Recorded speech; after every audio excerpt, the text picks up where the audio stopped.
Ben, c'est ma date de naissance. Alors 02, 27, 21 c'est la Côte d'Or, 450 c'est la retraite et puis 21 ça doit être la mutuelle. Mais je l'ai toujours sur moi hein, parce que quand même j'ai 90 ans. Alors pour se rappeler... Je l'ai eu su, mais je ne me rappelle plus. Vous le connaissez? Oui, je connaissais le mien, celui de mon mari, et non, celui des enfants, non. Moi, c'est 2 29 11 34 299 006 13. Je ne connais pas mon numéro de portable. Ah oui, parce que j'ai ma carte sur moi tout le temps. Non, mais je le connais. Alors, moi, c'est 01, ma femme, c'est 02, 359, 429. Le dernier, comme je suis à la retraite, c'est 60. 1 28 04 34 172 007, comme James Bond.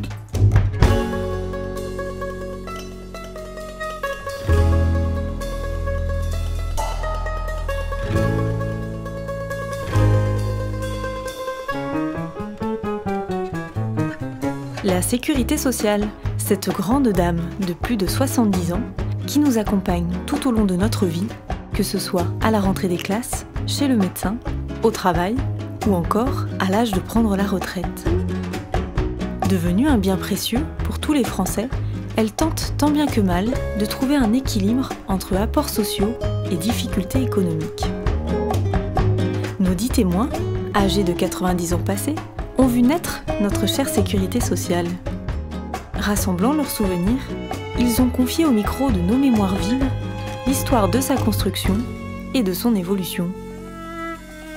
Dernière génération à avoir vécu sans sécu, ils nous proposent une plongée dans cette époque où, comme ils nous le racontent, c'était la débrouille.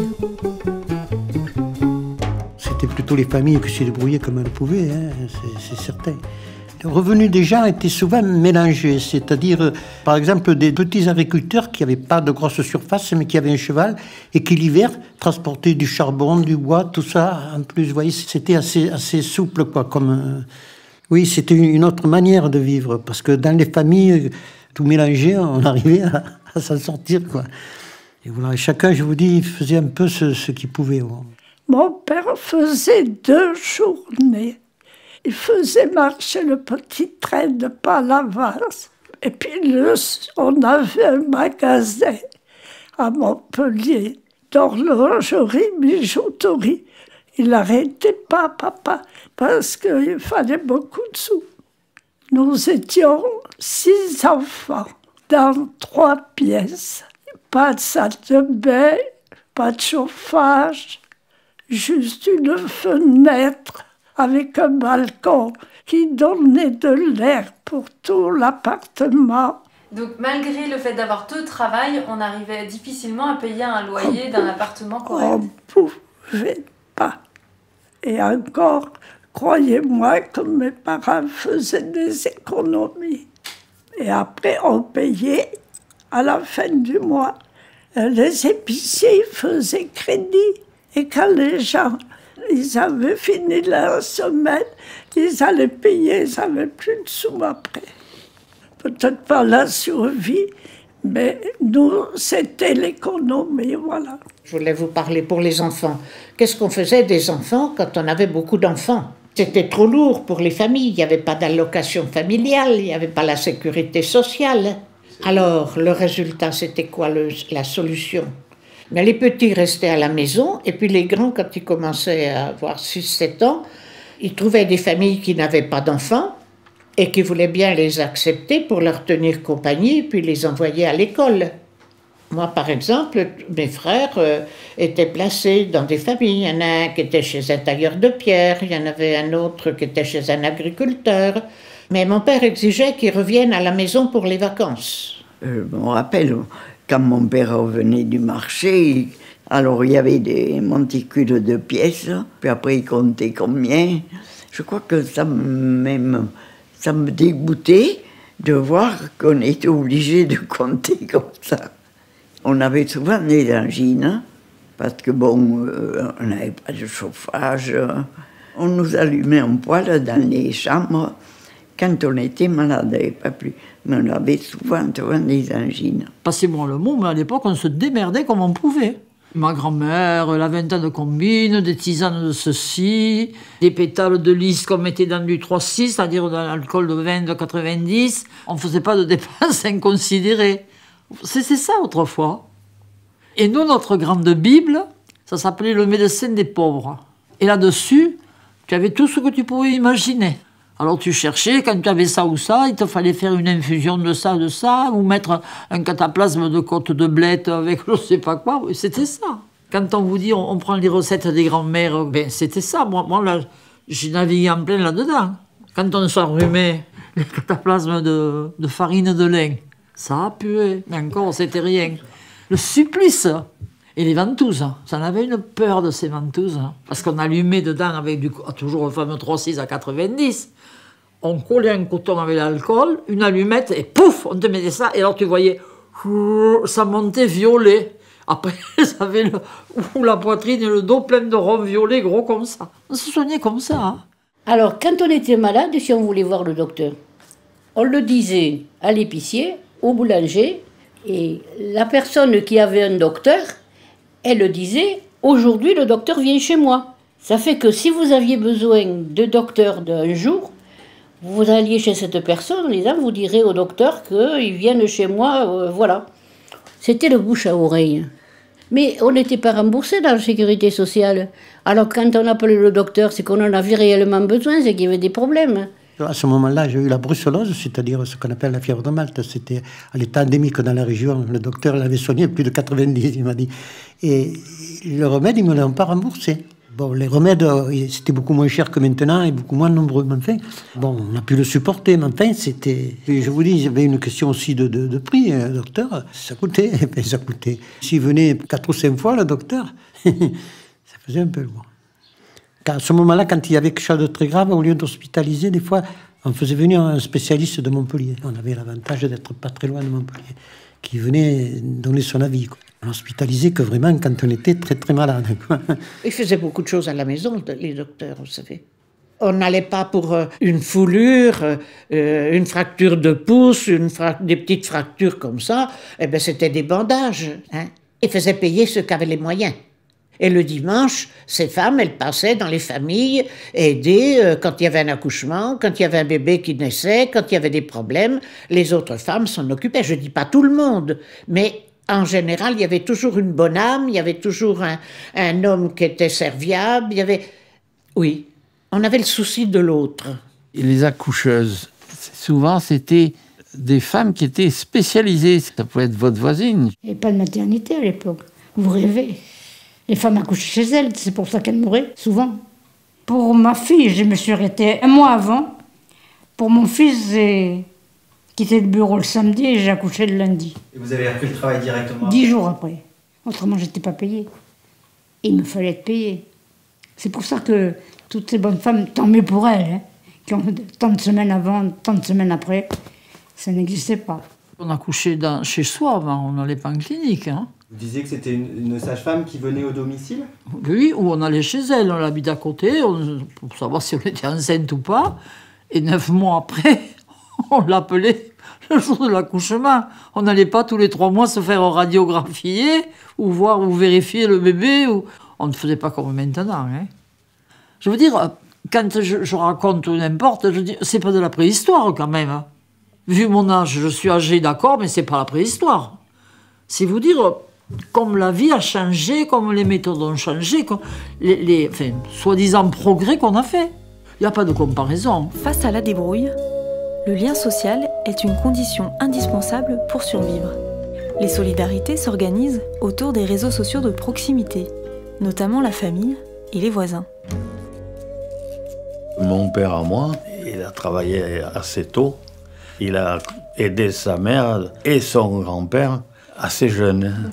Et ma grand-mère a toujours habité, elle est morte chez nous. Elle n'aurait pas pu vivre toute seule, puis elle n'avait pas de revenus. Alors c'est mon père qui l'a gardée toute sa vie. Puis c'était comme ça, c'était organisé comme ça. Est-ce que vous vous souvenez si vos grands-parents ont bénéficié du système de retraite? Vraiment, ça m'étonnerait qu'ils aient eu quoi que ce soit. Par contre, ils avaient des bons de trésor. Quand il s'est fait pour couper l'Amérique du Nord et du Sud par le canal, pour rejoindre, ça a coupé, et ils se vendaient les bons du trésor. C'était à l'époque des placements. Et ma grand-mère, quand elle partait de la maison, si elle venait chez ses filles, elle mettait ça sous la cendre, dans le potager. Mais quand elle revenait, elle ne se rappelait pas qu'il y avait le truc, elle mettait de la braise. Le jour où elle a pensé, c'était dans une boîte de fer, et c'était venu tout carbonisé. On pouvait les sortir, on voyait un peu l'imprimerie, mais c'était irrécupérable. Et ça, elle dit, ce qu'elle disait, dire qu'on avait mis tout ce qu'on avait comme économie. On ne parlait pas de retraite à l'époque. Hein. Je pense que les gens devaient travailler et ils devaient économiser le maximum. Et est-ce qu'il a fallu que vos parents ou vous-même vous occupiez de vos grands-parents? Ah oui, on s'en est occupé. Si vous voulez, on veillait un peu sur elle, parce qu'on aimait beaucoup. Mais c'était une personne qui n'aimait pas qu'on s'occupe d'elle. Elle voulait se prendre en charge et elle a travaillé à sa machine jusqu'à la veille qu'elle parte. Ma mère, elle a continué à travailler. À 6h30 le matin, elle prenait le vélo et elle allait distribuer le midi libre jusqu'à ce qu'on voit qu'elle était fatiguée, elle avait fait une chute.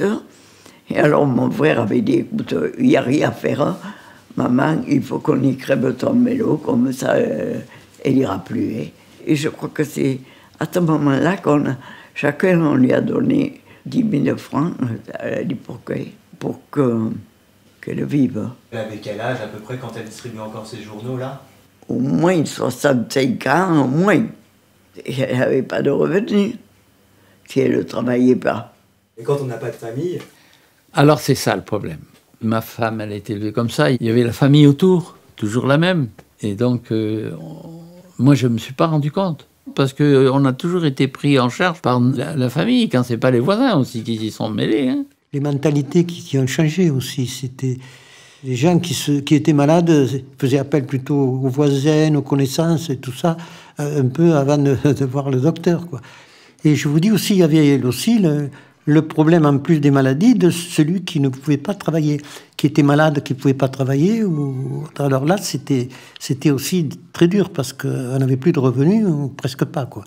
Autour, les parents, tout ça, on les aidait, mais jusqu'à un certain point, quoi. C'était pas Jojo, ouais, c'était des fois la misère. Hein.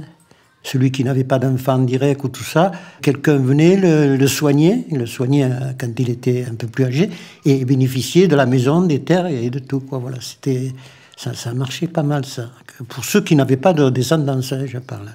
Et c'est certain qu'encore, peut-être dans les villages, on pouvait mieux se débrouiller qu'en ville, où les gens étaient plus seuls. Ils habitaient dans des immeubles, n'avaient pas grande place, on pouvait difficilement soigner ses parents. C'était encore plus difficile en ville que dans les villages. C'était des manières de faire, parfois, qui étaient bien, quoi, qui étaient humaines, quoi. Le pire, c'était les personnes âgées quand elles étaient en fin de vie. Dans les villages où il y avait des religieuses, elles s'en occupaient beaucoup. Mais dans les villages où il n'y avait pas de religieuses, les personnes seules, qu'est-ce que vous voulez, c'était que la bonté des gens qui étaient là, c'était aussi bien les jeunes, nous, qu'on amenait du bois pour chauffer, qu'on allait porter des repas, on allait chercher le linge sale, les parents lavaient le linge, et puis voilà, quoi. On était habitués très tôt à rendre service, c'est une seconde nature. Hein. Et du coup, vous n'étiez pas remboursé pour ces temps? Non, on n'avait pas de remboursement, non. C'était malheureux parce qu'il y avait des familles, hein, quand c'était la saison où il y avait les mauvaises récoltes, ils payaient la location du terrain, de la maison et tout. À la fin de l'année, ils avaient sous. Hein. Alors, on se cotisait, tout, là. On était solidaires, on les aidait. Vous avez créé en quelque sorte une petite caisse voilà. de solidarité. Ouais. Exactement. Non, c'était bien, on était très bien, on était très solidaires. Tout le monde travaillait en communauté. Au-delà de la famille ou des voisins, des systèmes d'entraide collective s'organisent. Une réponse est notamment apportée par les communautés religieuses ou encore les mairies pour venir en aide aux familles les moins aisées. Est-ce qu'il y avait un système d'aide quand même pour aider les familles nombreuses? C'était les petites sœurs de l'Assomption qui nous aidaient quand il y avait un problème. S'il y avait trop de ménage, quand un enfant était malade, quand on avait besoin de piqûres. Et nous, maman, elle pouvait aller faire des courses et apporter les enfants chez les petites sœurs. Elle nous gardait l'après-midi et quand elle avait fini, maman, ses courses, elle nous reprenait. Elle nous rendait des tas de services. Il n'y avait pas que nous. Il y avait des gens qui fréquentaient la communauté. Et on faisait partie de communautés de base, c'est-à-dire de chrétiens qui se réunissaient, qui formaient des groupes et qui s'entraidaient. Jusqu'à la péréquation, vous aviez des possibilités et il y avait des personnes qui n'en avaient pas la possibilité. Alors, dans la mesure où il y avait une ouverture, une idéologie, quelque chose, une charité, une fraternité, les uns payaient un petit peu plus que les autres et le groupe prêtait de l'argent sans intérêt, et on remboursait par mois sans intérêt. On achetait une machine à laver, par exemple, et puis on faisait un tour. Chacun avait sa journée, son heure, on préparait ça, vous voyez. Les groupes chrétiens aidaient en nourriture, aidaient en sortie, en voyage, vous voyez, c'était la gratuité. C'était presque un prêté pour un rendu, c'était toujours un échange. Hein. Ceux qui ne voulaient pas faire partie de l'association, ça ne devait pas être facile, c'était la misère. Hein. Le préfet l'appelle et il dit « Monsieur Barbaste, vous êtes révoqué au régiment des pompiers. » Je crois que c'était un régiment à l'époque. Allez, hop, dehors. Et il a été excommunié. Toute la communauté audoise, si vous voulez, tout le peuple était contre eux, ils ne donnaient même pas à bouffer, ils ne donnaient même pas à manger. Le père et la mère, ils avaient déjà 2 enfants, je crois, les 2 aînés étaient nés. Quand ils avaient un œuf, ils le coupaient en 2 pour manger, c'était horrible. Et ils ne pouvaient ni aller chez le pharmacien, ni chez le médecin, on les chassait. Ils l'ont excommunié, lui et ses 3 générations suivantes. Comme moi, j'étais même pas dans le ventre de ma mère. Alors, au village, il y avait une assurance, une mutuelle. C'était le maire du village qui avait fait faire ça pour les gens qui le voulaient. Et mes parents s'y étaient mis quand même tous les 2, parce que les enfants étaient couverts par le père. Donc tous les mois, il y avait le bonhomme qui passait avec sa corne, il donnait un coup de corne, tout le monde sortait sur le pas de la porte pour écouter ce qu'il allait dire. Et alors il publiait, ce soir, à partir de 6h à la mairie, paiement de... Alors tous les mois, on donnait, je ne me rappelle plus combien on donnait, et quand on était malade, on vous remboursait une partie des remèdes. Donc il fallait que le docteur y remplissait quelque chose. Je ne sais pas si c'est la feuille de maladie, je ne sais pas si elle existait. Et pratiquement tout le village était adhéré là. Hein. Et puis, je vais vous dire, mon père était un petit maçon. Il était patron, lui, mais il avait qu'un ouvrier. C'était dans un village de 600 habitants. Il a tout le temps eu du travail parce qu'il y avait toujours quelqu'un qui avait quelque chose à faire. Mais il partait de ce principe que du moment que les gens le faisaient travailler, il devait participer à tout. La sécurité au point de vue maladie, on a vu une petite mutuelle qui a aidé un peu au départ. Encore, il n'y avait pas la sécurité sociale. Pour les hospitalisations, qui, je vous dis, était quelque chose d'assez lourd à ce moment-là. Elle a dû naître dans les années 30. C'est une instituteur qui avait fait une équipe qui a monté ça bien. Il y avait une cotisation, évidemment. Et si vous étiez hospitalisé, on vous payait l'hospitalisation. Mais pas la maladie. Pour d'autres, l'assurance maladie s'organise différemment, tirant parti des avantages liés à leur profession ou à leur réseau de proches. Nous, on avait une chance parce qu'il y avait eu une histoire de famille. Les grands-parents du côté de chez mon père avaient été un peu plus aisés et ils avaient donné une partie de leurs biens à l'hôpital de Châtillon pour 90 ans. Ils faisaient un don aux hôpitaux, moyennant que la famille, les noms étaient soignés. Toute notre vie, on a été soignés presque gratuitement à l'hôpital. C'était quand même un peu exceptionnel, ça. Hein. Là, nous, on avait été un peu gâtés quand même. Mais, vous savez, on a bien été défavorisés pour bien d'autres choses. Mais les médecins, ils nous soignaient souvent, même c'était des amis. Moi, quand j'étais gamin, les médecins, c'était Antonin Balmès, par exemple, celui de l'hôpital, qui était professeur. C'était un ami de mon père, et quand il venait, il nous soignait. C'était lui ou sa femme, mais jamais il nous envoyait de facture. Il savait que pour nous, c'était des amis, ils venaient nous soigner, c'est tout. Alors, ils faisaient les ordonnances, et les ordonnances, ils les mettaient sur le truc Toubib gratuit. On avait un docteur que les chemins de fer nous obligeaient à prendre. C'était gratuit. Que si on allait ailleurs, un spécialiste, il fallait payer. On était privilégiés.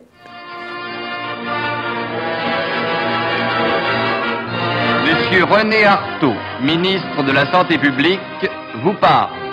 Après cette guerre de 6 ans et notre victoire si chèrement payée, le but essentiel de mon ministère est de restaurer la santé de la nation française, d'enrayer les progrès de la tuberculose, notamment parmi les rapatriés d'Allemagne, de mettre un terme à la mortalité infantile et aux grands fléaux sociaux. Cette œuvre immédiate et salutaire doit s'insérer dans le cadre d'un plan dont j'indique brièvement les perspectives plus larges et plus éloignées. Il s'agit de développer la prévention, car mieux vaut prévenir que guérir, et dépister la maladie doit être notre première préoccupation. Il s'agit de donner une place importante aux représentants des malades dans l'organisation de la santé publique et de défendre avant tout leurs intérêts.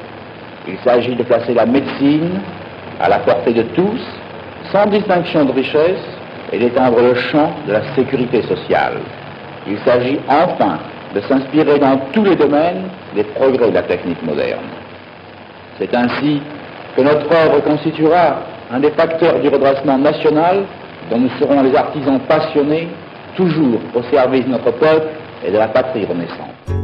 Issue du Conseil national de la résistance, l'idée d'un système de solidarité généralisé émerge, avec pour objectif de mettre définitivement l'homme à l'abri du besoin, en finir avec la souffrance et les angoisses du lendemain.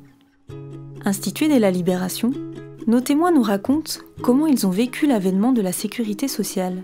Pourquoi ça a été décidé à ce moment-là, en 1946, de faire un système général pour pouvoir faire en sorte que tous les Français bénéficient de soins et de... Mais je pense que c'est le bon sens d'une part, où c'était un médecin, où c'était... je ne sais pas qui c'est qui a inventé et créé cette loi, puisque c'était quand même sur le plan national. C'était quand même quelque chose de nouveau et à mieux, même s'il faut cotiser. C'est tout pareil.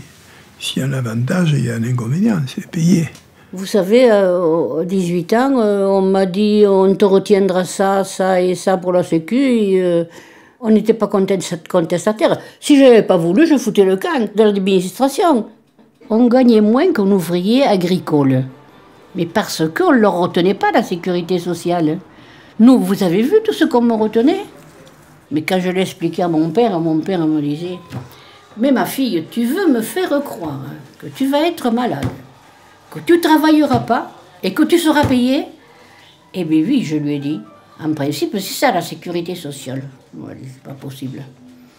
Il m'a dit, mais tout le monde sera malade, et il va falloir qu'on travaille, nous. Il se voyait, lui, maçon, être obligé de travailler pour payer les fonctionnaires. Parce que lui, il n'avait pas la sécurité sociale. Non, il pouvait, si vous voulez.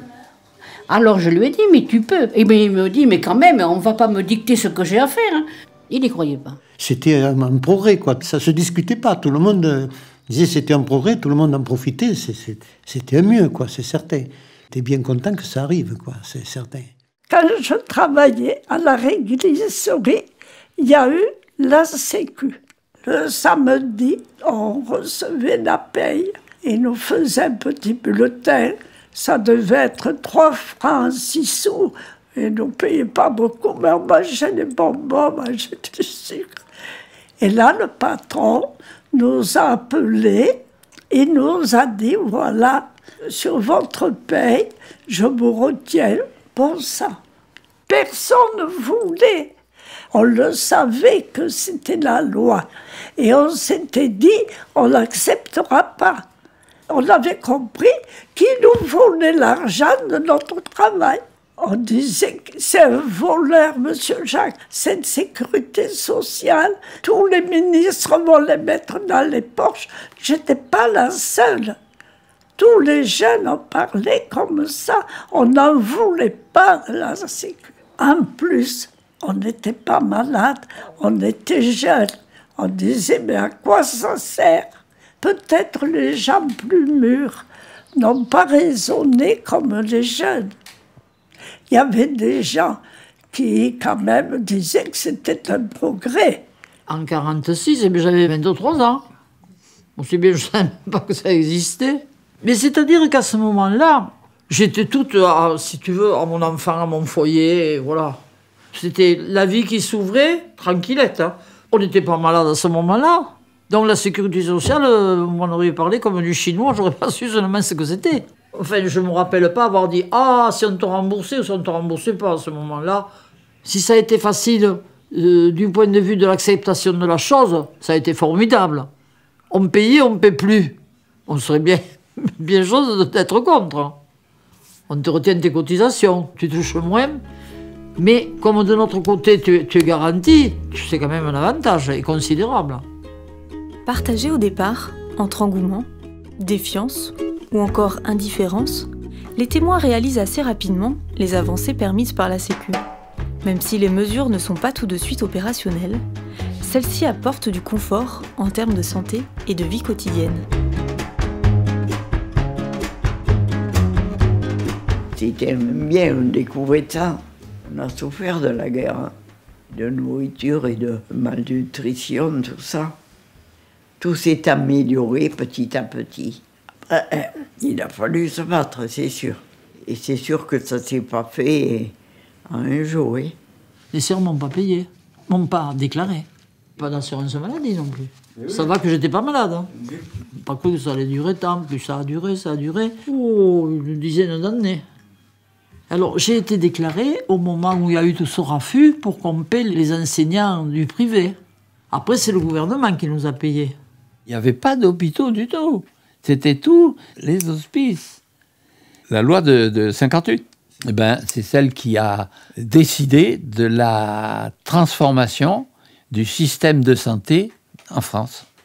Tout le système. Les premières mesures, tout a été presque ensemble, c'est-à-dire les mesures rembourser les maladies, quoi, payer les docteurs, payer les remèdes, payer les hospitalisations. Je vous dis là, le progrès a été immense sur ce qui était avant.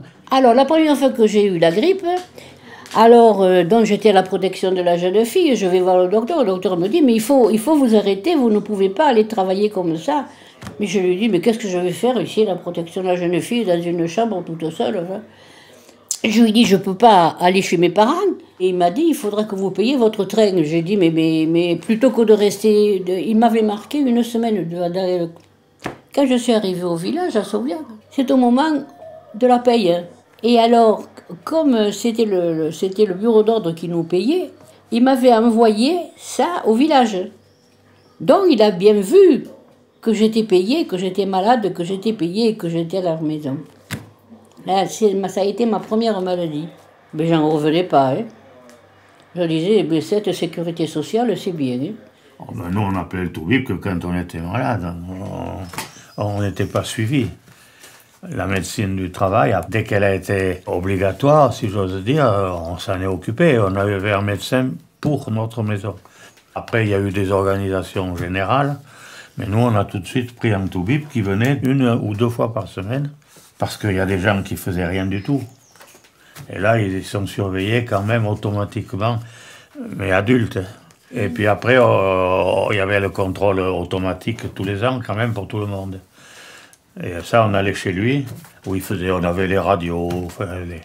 Et il s'est très vite organisé des trucs d'inspection du travail, où les gens envoyaient leur personnel.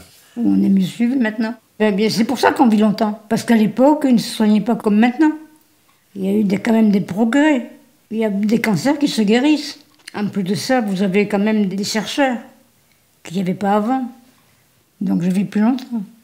Je vais vous dire, il y a tellement de différences entre le style de vie de l'un et de l'autre.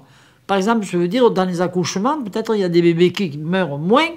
Il y a des mamans qui ne meurent plus d'hémorragie, comme autrefois on les accouchait chez elles. Dans la nuit, le sang normal, elles avaient une hémorragie, le matin, elles étaient fichues. Ça, je pense que ça n'existe pratiquement plus. Alors là, de ce côté-là, comme maintenant on accouche en clinique, on est garanti. Il y a des progrès énormes. Ça, autrefois, on était beaucoup plus exposés. Cette rue, que l'on croirait sortie d'un cauchemar, se trouve être une rue de Paris. Elle pourrait aussi bien se situer à Lyon ou à Marseille. Trop de ces rues sans joie, trop de terrains vagues servent de refuge à des enfants qui n'ont même pas assez de place dans ces taudis. Combien de familles cherchent un logement décent? On ose fixer leur nom. Pourtant, des maisons se construisent. D'importants immeubles s'élèvent.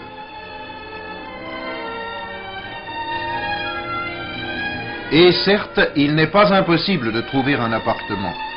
Mais la plupart du temps, ce n'est pas trouver qui est difficile, c'est faire face à l'achat ou au loyer hors de portée. Ce problème national, que ne peuvent résoudre que les constructions accessibles, ne pouvait échapper à l'attention de la sécurité sociale. Certes, il ne lui appartient pas de résoudre la crise du logement, mais elle a consenti un effort important dans ce domaine en investissant dans la seule construction 25 milliards depuis 8 ans. En subventionnant des offices et sociétés d'HLM, en accordant des prêts individuels ou collectifs sans intérêt, elle a donné des armes à la lutte contre le taudis. L'aide au logement dépasse d'ailleurs la construction proprement dite. Elle s'étend à l'amélioration du foyer, par exemple à l'achat d'appareils ménagers. Cependant, le nombre des intérieurs accessibles et confortables ne répond encore ni à la demande, ni à la nécessité. Mais un point est acquis, la lutte menée contre ce qui porte le plus atteinte à la santé de la famille, l'absence d'un foyer digne de ce nom.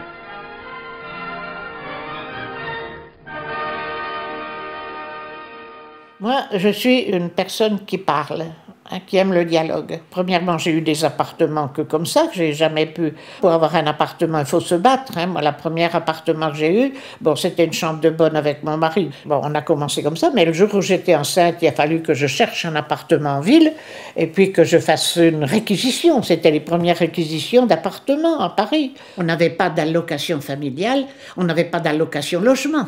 Vous savez, mon mari gagnait pas plus que pour payer le logement. Il y avait l'enveloppe du loyer, protéger l'appartement. Il y avait l'enveloppe de la nourriture. Après, il y a l'habillement, et puis le reste, eh bien, ma foi, je vous dis, c'était la débrouille. Vous en avez bénéficié, vous, des allocations? Oui, un peu.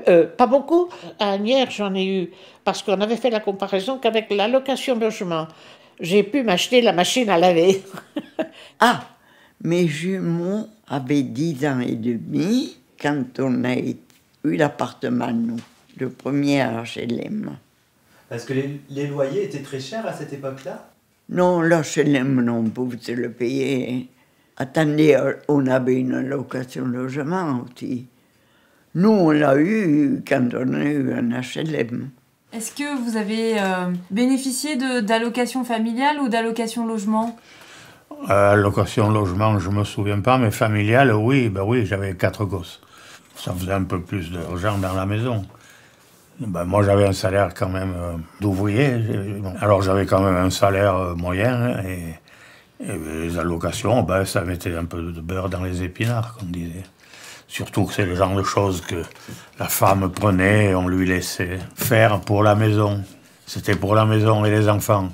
Eh bien, je vous dis, la prime à la naissance, j'en ai pas eu parce qu'on m'a dit, le cas des jumeaux, ils n'avaient pas encore pensé à ça. Alors les jumeaux, je vous dis, ils sont nés en 1946. Et l'année d'après, je sais qu'il y a eu la loi, certainement, qui donnait une prime. Ça a été formidable, ça, parce que je ne sais pas comment ils faisaient avant. La condition de la femme, oui aussi. La liberté qu'ont les femmes maintenant, elles sont tranquilles. Elles vont mettre leur enfant à la crèche ou ailleurs, et elles sont libérées, mais tranquilles.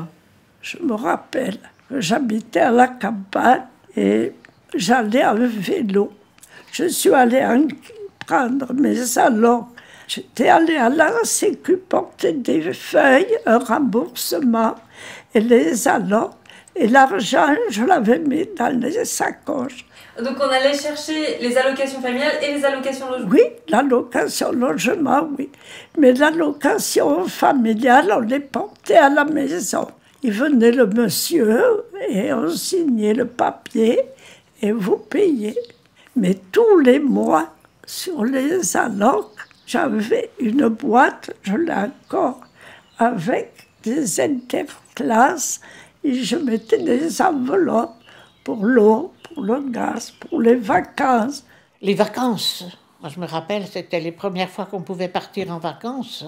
L'assistante sociale nous avait trouvé une maison à la Chartreuse de la caisse d'allocation familiale. Vous alliez dans des maisons familiales pour les vacances, 15 jours, un mois. Vous savez, les allocations à moi, ça m'a fait du bien. Ça m'a permis de ne pas me soucier de la rentrée des classes parce que ça aidait. Eh bien, les allocs m'ont aidé à payer les études. Mon fils est ingénieur. Ça, c'est pas venu tout seul. Ma fille est professeure. Il y a eu l'université, il y a eu... Sans les allocations, vous n'auriez pas pu... on l'aurait... Si on dit ça, j'aurais fait un peu plus d'heures. C'était un complément pour moi. Mais pour certaines personnes, c'était un besoin. Bonsoir. La sécurité sociale. Il y a quelques mois, on parlait de grandes réformes. On imaginait alors une très grave maladie dont on a du mal à se remettre. On pensait au traitement de choc et même peut-être à la chirurgie. Aujourd'hui, on découvre que le système sécurité sociale peut être, au moins provisoirement, soigné avec des cataplasmes et des potions, même s'ils piquent et s'ils ont un goût amer quelquefois. En quittant le Conseil des ministres ce matin, M. Raymond Barre ne pouvait pas dire mieux que ce qu'il a dit. « Je constate, a-t-il dit, que tous les Français sont attachés à la sécurité sociale et qu'il faut, par conséquent, la sauvegarder. Ensuite, je constate que si l'évolution de la sécurité sociale continue sur sa lancée, cette institution ne pourra plus assumer le rôle qu'elle a dans le pays sur le plan social. » Ce propos de Perron, d'une logique indiscutable, rejoignait ceux plus solennels du président de la République quelques heures plus tôt. La tâche du gouvernement est de défendre le système français de sécurité sociale contre les désordres qu'un déséquilibre financier durable lui ferait courir. Les bénéfices apportés par notre système de solidarité sont incontestables. Les citoyens témoignent d'un réel progrès en termes de qualité de vie. Les années passant, ces acquis sont pourtant remis en cause. Le trou de la Sécu, cette maladie incurable, nous contraint à rediscuter et revenir sur les droits obtenus. Moi, je crois qu'au début, elle a été mal gérée, cette sécurité sociale.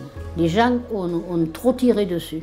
Au lieu de mettre les contrôles quand il les fallait, moi, je crois qu'ils ont mis des contrôles qui pas efficaces. Moi, je trouve qu'on a trop dépensé. Je trouve qu'on n'a pas assez respecté la sécurité sociale. De nouveau, ça recommence. Les gens n'auront pas bientôt assez d'argent pour se payer la mutuelle. Et quand je vois que je paie mes médicaments, je rouspète. Je dis, mais depuis l'âge de 16 ans, je paye la Sécu. C'est pas normal de payer ces médicaments à 95 ans, alors que j'ai travaillé comme une noire. Où est passé l'argent que j'ai donné? Hein? Au début, c'était remboursé. Mais les gens, quand ils ont vu qu'ils avaient leurs médicaments, au contraire, peut-être qu'ils s'en ont trop pris. Parce qu'il y a un déficit à la Sécu, que c'est une honte. Ça ne vaut plus rien. Petit à petit, on perd le peu qu'on avait. On est dans un siècle, on va dans la lune et on ne peut pas se soigner. Parce que comme j'ai souvent dit, dans la vie, toutes les choses qu'on fait, elles ont un bon et un mauvais côté. Comme les abus, comme les fausses déclarations. Comme ma cousine, là, qui me dit « Je veux des médicaments, ne l'achète pas. » J'en ai une pleine armoire dans le garage. Et bien je lui dis alors « Ah ben j'ai le droit, je les prends. » Je l'étranglerai. Et je sais qu'il y en a beaucoup qui raisonnent comme ça.